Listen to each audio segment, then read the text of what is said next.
Vamos lá, meus queridos, estudar a segunda parte de pontuação. Vamos estudar tudo sobre nessa aula também. Eu sou Kelly, vim te fazer o convite a já se inscrever aqui no canal, ativar o sininho, que você já vai receber as nossas aulas, tanto de teorias como de questões aqui, que vão te ajudar aqui, auxiliar rumo à sua aprovação. Então vamos lá montar aqui, abrir nosso esquema gráfico da nossa aula número 9, né? A 8 foi semana passada, demos início aqui às pontuações. Hoje falaremos sobre mais pontuações, né? Deixa eu até fechar, porque eu abro aqui o esquema, ele sempre está todo aberto. Não sei por que isso acontece bem comigo, né? Bem na hora da nossa aula. Bom, falaremos hoje aqui, como estamos vendo, ponto, vírgula, 2 pontos, reticências, aspas, travessão, parênteses e ponto final. Aí, vírgula, já falei na aula passada. Então, vale a pena assistir a aula 8 se você ainda não assistiu, tá bom? Fica meu convite. Bom, vamos lá, queridos, ponto e vírgula. Vamos falar que a ponto e vírgula aqui vai ter um conceito de uma pausa maior do que a vírgula e menor que o ponto final, tá bom? Então, ela é uma pontuação que a gente chama aqui de intermediária. Não vamos encontrar regras absolutas aqui para ela, inclusive isso acaba nos dificultando de certa forma, né? A gente vai encontrar aqui alguns casos que a gente tem que observar nesse primeiro momento, tá bom? É ser antes de conectivos, adversativos e conclusivos. Então, eles buscam aqui separar as orações coordenativas, tá bom? Antes das conjunções adversativas aqui, até coloquei aqui para vocês verem comigo, ó. Adversativas são entretanto, mas, porém, contudo, todavia, ou até mesmo as conclusivas, né? Que são logo, portanto, por isso, por consequente. Então, sempre vem antes delas, tá bom? Aí a gente vê que nada vai impedir aqui que se use vírgula, né? Usa-se para usar aqui, separar as orações aqui que são coordenadas. Eu tenho um exemplo aqui bom, ó. Eu sempre tive medo do mar, mas sempre amei a praia. Ele foi condenado penalmente, ponto vírgula, portanto perdeu o emprego, tá bom? Esses são os exemplos. Agora a gente pode ter o caso de uma oração que se inicia após o ponto e vírgula e o ponto, né? A vírgula aqui é após o conectivo, inclusive pode ser usada aqui facultativamente, né? Eu tenho exemplos aqui, ele foi condenado penalmente, portanto, olha a vírgula facultativa, perdeu o emprego. Ele foi condenado penalmente, ponto, portanto, vírgula, facultativamente, perdeu aqui o emprego, tá bom?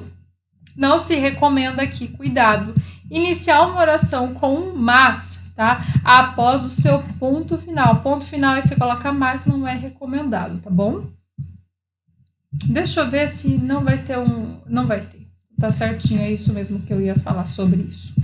Uma segunda observação aqui é no caso de enumerar e agrupar elementos em enumerações, parecido com a vírgula, né? Para você poder fazer a enumeração, como vimos, né? Aqui nós estamos vendo que a função principal, né, atua como enumerador, né?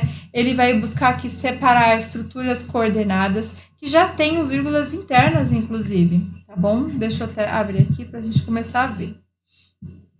Ele busca reparar aqui partes independentes e não é aconselhável aqui que separemos orações subordinadas. Um bom exemplo aqui para essa questão de enumeração é o nosso artigo 7º, veja só. São direitos dos trabalhadores rurais e urbanos, né? Além de outros que visem as condições da sua melhoria, que visem a melhoria de sua condição especial. Veja só, 2 pontos. 1. Delegação de emprego protegido contra despedida arbitrária ou sem justa causa, nos termos de lei complementar, que preverá indenização compensatória, dentre outros direitos. Olha o ponto e vírgula. 2. Seguro-desemprego, em caso de desemprego involuntário, olha o ponto e vírgula. 3. Fundo de garantia do tempo de serviço, né? Estou aqui enumerando, né? Esse é um bom exemplo aqui, né?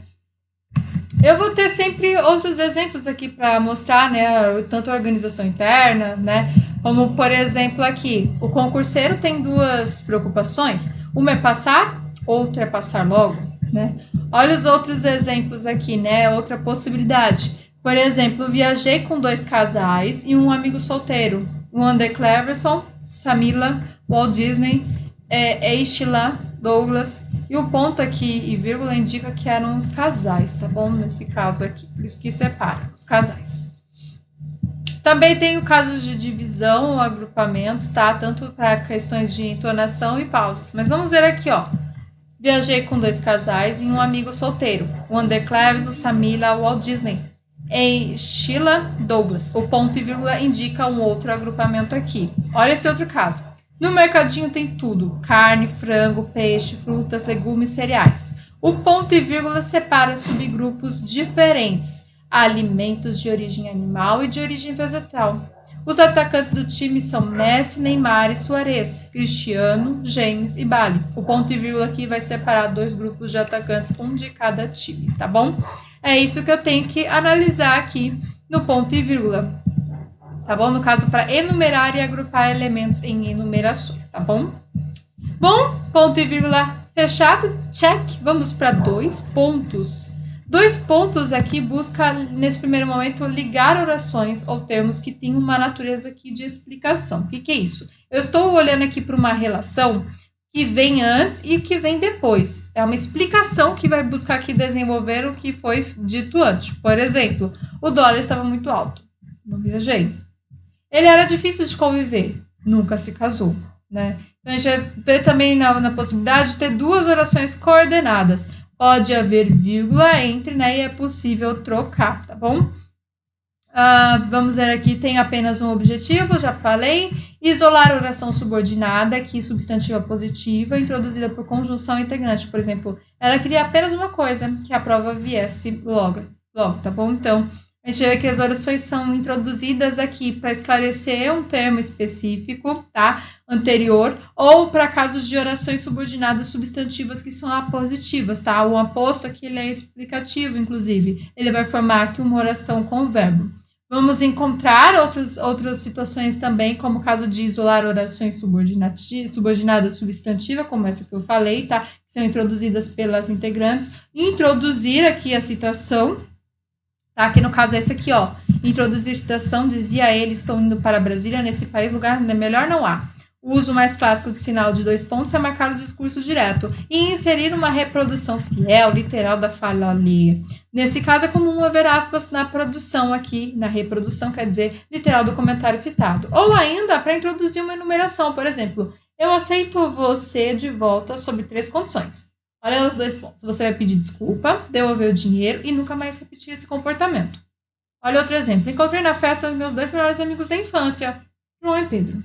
Utilizando para introduzir apostos aqui distributivos e enumerativos, ou seja, as famosas enumerações também aqui podem aparecer com os 2 pontos, tá bom?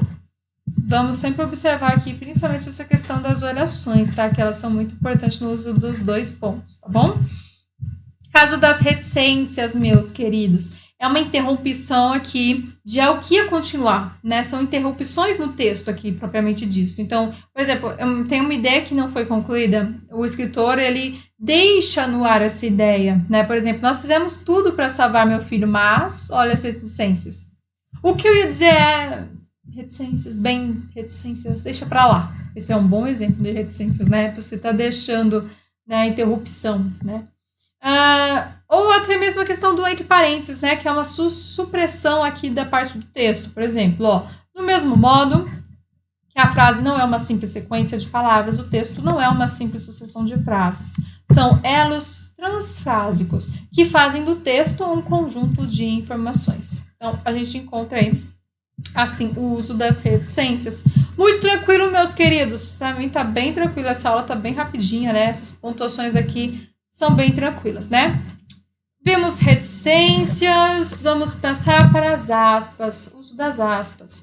A gente vai ver que elas têm 3 divisões aqui básicas, tá? Até que abriu todas aqui, né? Que eu não queria, né? Vamos lá, as primeiras 3. A primeira das 3 aqui de indicar situações, né? Primeiro, para reprodução literal do texto, né? As exatas palavras do discurso direto. Isso, meus queridos, essa aula aqui é perfeita para quem quer aprender a redação na vida. Porque a gente aprende a citar, né, citações para pesquisas acadêmicas, fazer TCC, né, elaborar textos acadêmicos, a gente tem que aprender sobre essas citações. Então, aproveite aqui essa aula para poder aprender a citar de uma forma correta, né? Aprender a escrever, né? Um artigo científico, por exemplo. Então vamos lá. É o exemplo. Encheu o peito de ar com orgulho e gritou: agora ferrou! O padre começou a oração em nome do Pai e do Filho. Olha só, eu usei as aspas, né? Para reproduzir literalmente o texto, né? As exatas palavras que foram ditas no discurso da fala, né? Discurso direto. Ou, em citações literais, o ponto deve ficar dentro das aspas se a frase começa e termina com aspas. Olha só. Nunca fiz amigos bebendo leite. Vinícius de Moraes. Ficou entre parênteses, faltou aqui as aspas no início, né? Nunca, antes do nunca tinha umas aspas, tá? Comeu. Se apenas uma parte da citação está dentro das aspas, a pontuação deve ficar fora das aspas. Minha mãe sempre dizia que, lágrimas não são argumentos, fecha as aspas aqui, tá bom? Esses são o caso aqui das citações, né? Indicar citações. Mas podemos indicar também o caso de estrangeirismo, neologismo, arcaísmo e expressão popular ou gíria. Para apagar caracteres, pressione backspace ou delete. Você é um esquerdopata crônico? Olha esse neologismo aqui. Ela posta fotos de biquíni para causar na net. Impetrei um habeas corpus com a patroa para poder sair na night. Atualmente, no entanto, a gente tem que observar que tem sido tolerado o uso de itálico como forma de dispensar o uso das aspas, isso principalmente para quem escreve artigo acadêmico, exceto na hipótese da citação textual, tá bom? E também vemos que as aspas podem indicar ironia em sentido figurado. Então, eu vou ter um uso aqui especial, bem entre aspas, de uma palavra, com intenção diferente do que é esperado, fora do contexto habitual. São os exemplos aqui. Quem foi o gênio, entre aspas, porque não foi um gênio, conteve ironia, que tirou 0 naquela prova, né? Gênio que tirou 0, conteve ironia. Você calado é um poeta. Veja só, esse poeta não, porque você calado tá sendo muito bom, então você não é poeta não fica quieto, né? O policial e o ladrão chegaram a um entendimento entre policial e ladrão. É tudo entre aspas, as pessoas até costumam usar essas aspas aqui, né, visuais, para poder ainda enfatizar mais o uso das aspas para falar que não é literalmente o que você está falando, tá bom? Indica geralmente ironia ou sentido figurado para o que a gente está sendo falado, tá bom? É disso que a gente está falando, tá? O especial da palavra aqui com intenção diferente e esperada, né, fora do contexto habitual. Por isso que a gente fala que as aspas elas são assim. O uso aqui de travessão, meus queridos, ele pode trazer a mudança do interlocutor aqui no diálogo. Por exemplo, pai, tirei 7,5 no exame. Parabéns, filho. Qual exame? O exame do bafômetro. Eles ficaram com o seu carro. Exemplo, meus queridinhos, disse ela. Quero que vocês se explodam, né? Bom, percebe que muda o interlocutor, né? Uma hora é o filho que fala, uma hora é o pai que fala. Assim vão mudando as pessoas, né? Do discurso, né? Mudança do interlocutor. O travessão, ele busca isolar aqui também, usa como vírgula, né? Aqui buscando isolar ou até mesmo destacar palavras ou orações. A gente vê que, inclusive, muitas questões ao longo dos concursos trocam por par de vírgulas, né? Buscando isolar ainda mais o termo por travessão duplo. Então, é o caso, esse seu carro, olha o primeiro travessão. Se é que pode ser chamado assim, ó, travessão de novo, é uma carroça, né? Então, eu estou dando uma certa mudança, uma certa questão aqui de isolamento, né, do assunto. Olha o outro, meus amigos, aqui, todos casados, né, não querem mais saber de carnaval. A vírgula também faz isso, né? Vamos ver também o caso aqui de mudança de interlocutor no diálogo, né? Como eu falei, bem usado, né? Isolar termos, orações intercaladas com caráter explicativo, como eu acabei de mencionar, e dar destaque, né? ênfase. Pode aparecer outros sinais aqui de pontuação após o travessão, e eles são inclusive justificados pelas próprias regras de uso. Por exemplo, olha só esse caso. Minha filha, amor da minha vida, não faça mais isso. A vírgula depois do travessão está ali para isolar o vocativo minha filha, que tem dentro dele uma fala isolada por travessões. Basta ler sem o termo entre travessões que ficaria claro o motivo da vírgula. Minha filha, não faça mais isso. Tá?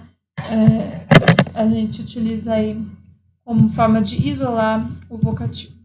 A vírgula também faz isso. Tem algumas outras pontuações, como observamos, que elas têm as mesmas funções aqui da vírgula, e isso cai na prova, né? Porque vai falar, você pode substituir a vírgula pelo travessão? O travessão pode ser substituído por uma vírgula? Essas regrinhas que pegam na hora da prova. Essa aula aqui é muito mágica. Eu já, inclusive, convido você a deixar a chuva aqui de likes, porque tem cada informação preciosa aqui, né, meus amores? Que agora a gente vai para os parênteses.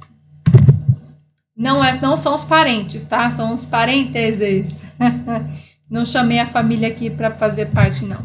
Primeiro que eles buscam aqui isolar esclarecimentos que são acessórios, tá? Por exemplo, a faculdade que estudei, aí eu coloco entre parênteses, o FRJ, era longe do centro. Então, eu tô dando um esclarecimento acessório, tá? Não precisava nem falar qual foi a universidade, mas eu coloquei entre parênteses qual foi, né?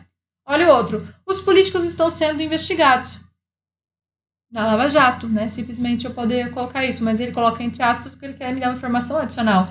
É investigado pela Polícia Federal, entre parênteses, né? Então, ele dá essa ideia de esclarecer algo acessoriamente aqui, tá bom? E o nosso amado ponto final, ele pode ser dividido em dois tipos de pontos. O simples, né, que é o término aqui de uma frase declarativa de forma única e até mesmo como última, né, quando eu principalmente olho para o período composto. Ele pode ser visto aqui como uma pausa que é longa. Ele pode encerrar o período, ou seja, buscar aqui uma próxima oração e deve iniciar com letra maiúscula essa próxima oração. Vamos, por exemplo, eu vou usar aqui... Qual que eu vou usar? Antes de usar, eu vou falar um pouco também sobre a forma básica. Mas na verdade, não. Vou falar um exemplo aqui que eu vou utilizar, são 3 exemplos. A vida não é justa, tento bastante, mas não consigo melhorar. E o exemplo, não sei o que houve, ela nunca mais falou comigo. Olha só, o que a gente vê é que a gente encerra, né, esse período e começa com a letra maiúscula. Mas a gente pode encontrar, inclusive, forma bem básica para contar os períodos, né? Contar pelos pontos finais, tá bom? Por exemplo, eu tenho o período simples. Deixa eu pegar aqui. Cadê o exemplo? Eu tenho o período simples, depois um período composto por coordenação. Depois uma coordenação adversativa também, né? No composto por coordenação. E, por fim, 2 períodos aqui. Então, eu vou ver que também posso utilizar aqui um recurso estilístico, né? Que vai empregar aqui o ponto final no lugar da vírgula e enfatizar a frase. Ou seja, tem uma pausa maior aqui que, inclusive, vai me controlar o ritmo da leitura, tá bom? Vamos ver os exemplos aqui. A vida não é justa, mas temos que continuar. Exemplo, a vida não é justa, mas temos que continuar, tá? Olha outro exemplo aqui. Comprei livros que me custaram muito caro. Ou outro exemplo, comprei livros que me custaram muito caro. Está errado, inclusive, se comprei livros, colocar um ponto aqui. A oração seguinte virou um fragmento e a gente não pode fragmentar ela, tá bom? Para entender aqui as orações subordinadas, elas não vão funcionar no caso se eu quiser, por exemplo, comprei um livro que me custará muito caro, ela não vai ser utilizada, tá bom? Sobre o ponto parágrafo, eu vou sempre ver que o final ele termina com uma última oração do período. Haverá um salto, inclusive, para o próximo parágrafo e deixa aqui o resto da linha totalmente em branco. Por exemplo, esse caso aqui. Mudar o comportamento não costuma ser uma tarefa simples. Esse primeiro ponto é o fim de um período. Um ponto simples mesmo. Continuativo, porque vai continuar, olha. Não importa se a mudança envolve hábitos, independências, exercícios físicos, ideias, pensamentos ou alimentação. A modificação comportamental é um dos feitos mais difíceis em que o ser humano tem que encarar ao longo da vida. Esse segundo ponto é o fim do último período. Inclusive, ele também é um ponto parágrafo. Aqui não dá para ver, mas esse passamos a vida inteira é um novo parágrafo, tá? Passamos a vida inteira tendo hábitos e condutas específicas, repetindo-as dias após dia, sem ter muita consciência disso. Esse é realmente o nosso ponto, último ponto, né? Também conhecido aqui como um ponto bem simples, né? Para que a gente possa analisar. E, falando de simplicidade, eu quero ver a chuva aqui de likes para a nossa aula de hoje. Eu espero que vocês tenham aproveitado essa aula aqui. Fechamos aqui as questões, né, sobre pontuação da parte teórica. Nos vemos na próxima aula. Tchau, tchau.